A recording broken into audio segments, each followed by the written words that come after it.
Welcome to Luxury in Moderation, where we appreciate the finer things in life without going overboard. Today I wanted to talk about some unpopular luxury opinions, and I'm super curious to hear if you guys agree or disagree with me. Please share your comments below. I would love to hear from you guys. If you're new here, welcome. My name's Joanne, and on this channel I upload videos about luxury handbags and other luxury lifestyle products. So if you like this kind of content, please remember to like this video and subscribe below. Now let's get into the very first unpopular opinion that I absolutely am annoyed with. But it revolves around the fact that a lot of essays work on commission, and we're starting to hear more and more that, for example, Louis Vuitton, they're not getting really any commission at all for canvas pieces. They're really pushing the leather pieces because they get more commission on those. And the part that I have a problem with is the fact that these stories keep going around on the internet. In those videos, those speakers often say things like, only go in if you are not going to waste time, you know what you're going to buy, like don't just ask them to show you like 3 or 5 bags and not buy anything. I don't think that's the right way to approach luxury shopping at all. So first of all, I think it's harmful for us shoppers that these stories are very prevalent, because it intimidates us when we go in store and we're not acting as we should. After hearing these stories, I am a little bit intimidated going into the store. I'm thinking like, oh, am I wasting this person's time? And worrying about that when I really shouldn't be. I should really be focused on what would I like to purchase, what products do I like, instead of worrying about like the essay's feelings and me trying to service the essay and making sure that I'm not wasting their time. I'm making sure that, you know, they are earning their money, and like that's the reverse of the relationship that it should be, right? Like it is their job to facilitate our shopping. And as much information as there is on the internet these days, the luxury shops actually want us to go in store and browse. You know, they maybe don't want us to get in and get out. You know, this is not a Walmart or CVS where you're like, oh, I'm gonna go in and get cold medicine and then head out. No, this is not that experience. That is why Chanel does not sell their bags online. You are only able to experience their bags, touch it, feel it, try it on in store. And I'm pretty sure the luxury brands are aware of that fact. And that is why their essays are trained to bring out product for you to try on. And my experience has always been, they want me to take my time. They don't want to rush me. And back on the topic of commissions, I don't think that's something that us clients should be worrying about. Like, yes, now there is more information out there where essays are actually sharing this themselves, or, you know, maybe it's in some company's annual report or something. That is the business side of luxury brands, not the customer-facing side. If luxury brands wanted us customers to care about how much commission each essay was making on what piece, I'm pretty sure they would train the essays to tell us that. Like, they would say, oh, that pochette accessoire, I make 1% on that. Oh, the capucine, I make 5% on that.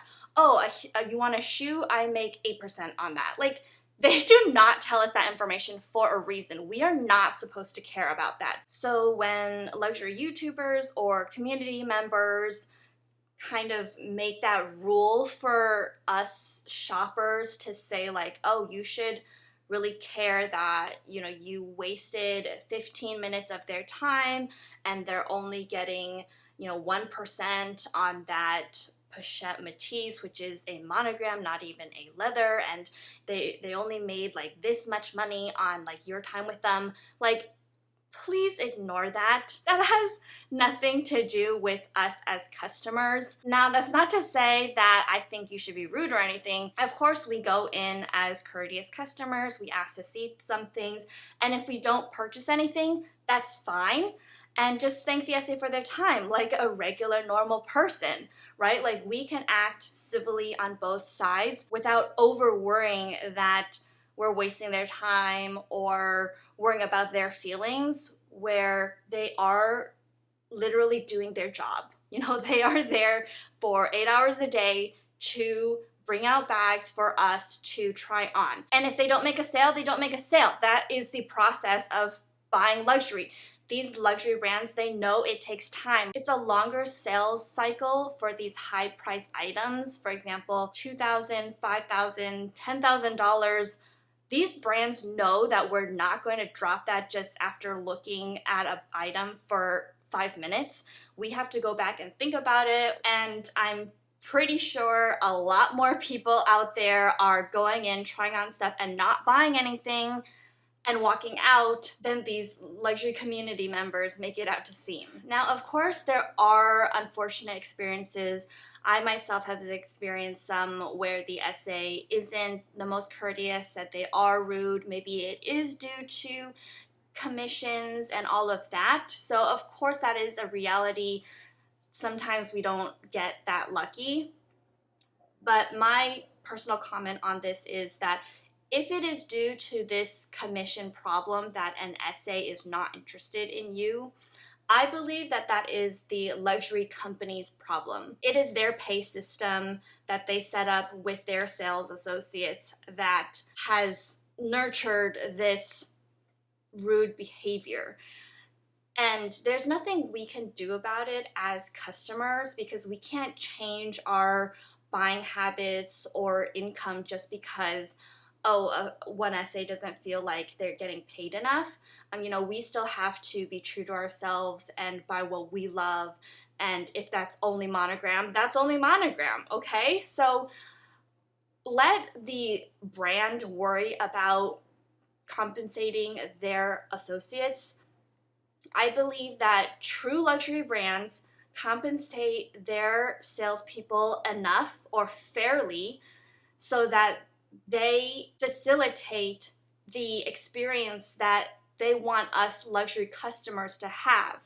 I believe that luxury brands, they want luxury customers to have a seamless, exciting experience in store and not to be serviced by a rude person. So if they are not fairly compensating their SAs enough and it becomes a systemic issue where more and more SAs are having attitude because we're not buying leather or we're not buying this or that, then that's something that they need to fix, because they're gonna hear about it, of course.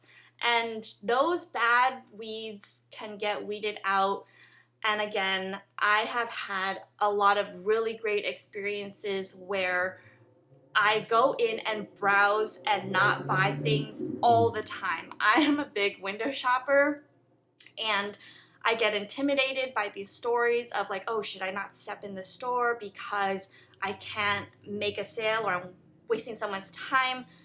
But that's just how I shop, and when I'm ready to buy something, I'll buy something. So I don't think this commission or compensation thing is something that we as luxury shoppers, consumers, have to worry about. The company needs to fix that if they need to fix that. Another small point I wanted to make on this topic is that I don't think that in order for you to get great service, you need to dress expensive or get all dressed up or anything like that. When I went to LV, and again was just wasting my SA's time, I did have my Pochette Matisse on because that was the bag that I grabbed, and I also had my Hermes Extra sandals on, but you know, they don't scream Hermes, they don't scream anything, they actually just kind of look like dad sandals, right? I did not make a big effort.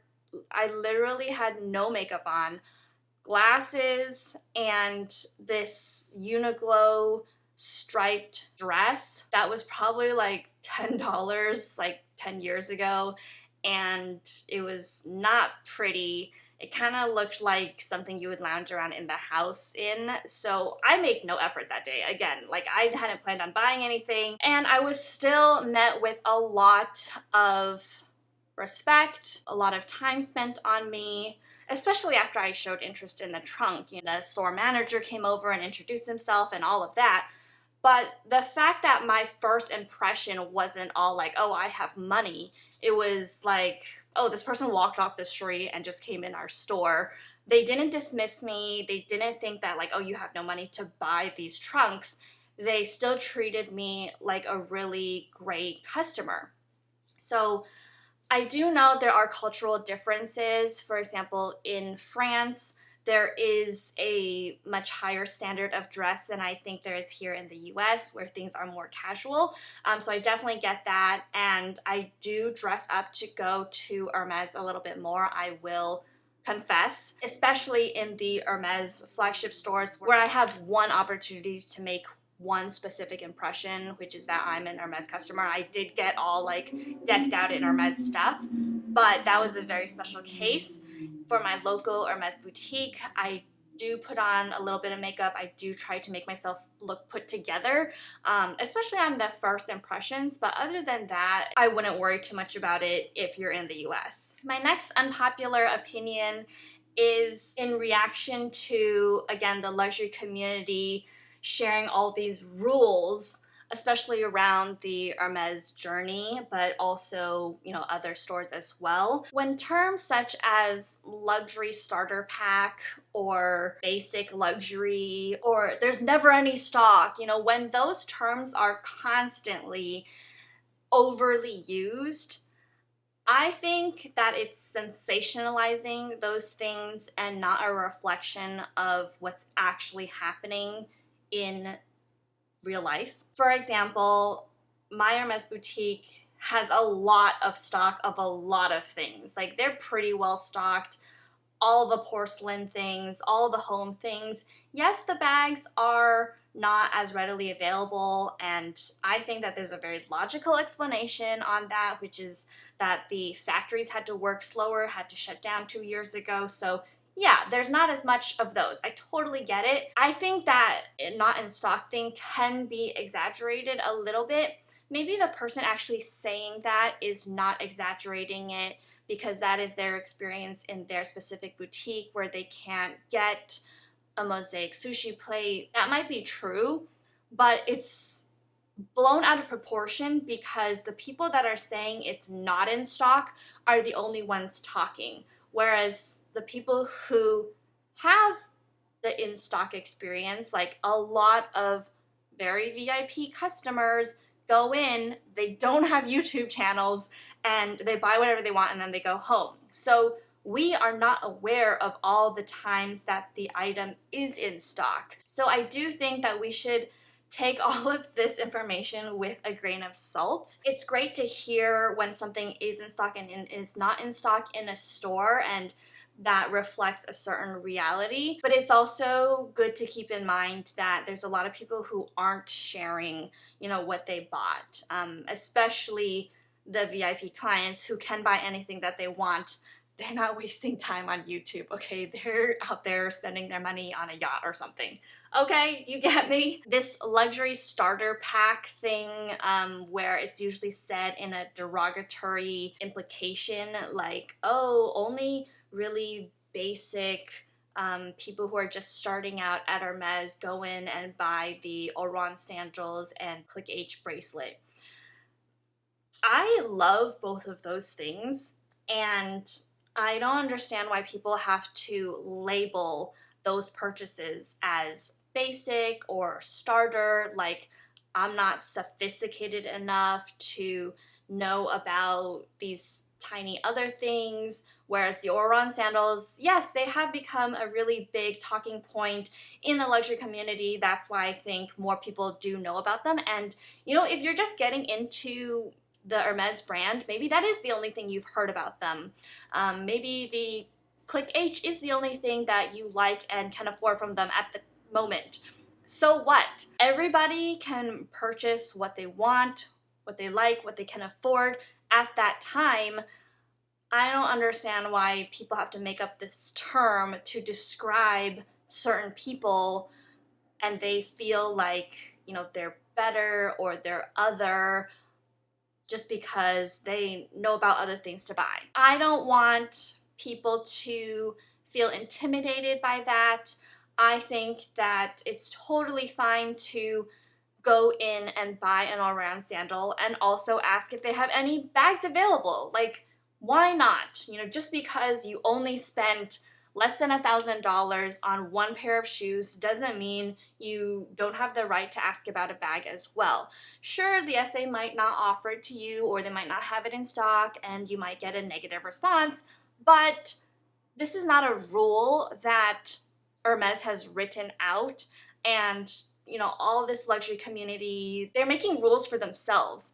I don't know if it's for their own benefit or they think that they're benefiting others by sharing that information. You know, I watch these videos too, and it's good to hear other people's opinions, but that's the thing. They are other people's opinions, and they are not the hard and fast truth or rule. So take everything with a grain of salt. I guess that is the main moral here. Don't subscribe to any other person's rules. Again, it's great to hear other people's experiences, but you have to experience things for yourself. And, you know, everyone's experience in this whole wide world is different, so don't worry about it too much. So that is it for this video. I know I talked about a lot of controversial things, and I also wanted to share these contradictory opinions to what you might have heard in other videos, because I think it's important to hear that. Going back to the reason why I made this channel, I think there's different opposing things that I'm not hearing in the luxury community that I think need a place and a voice for, and that's what I wanted to give you guys today. So let me know, do you agree, do you not? Am I crazy? I would love to hear from you guys. If you like this video, please remember to like, subscribe, and hit that notification bell. Thank you so much for watching. I really appreciate your time, and I can't wait to see you in the next one.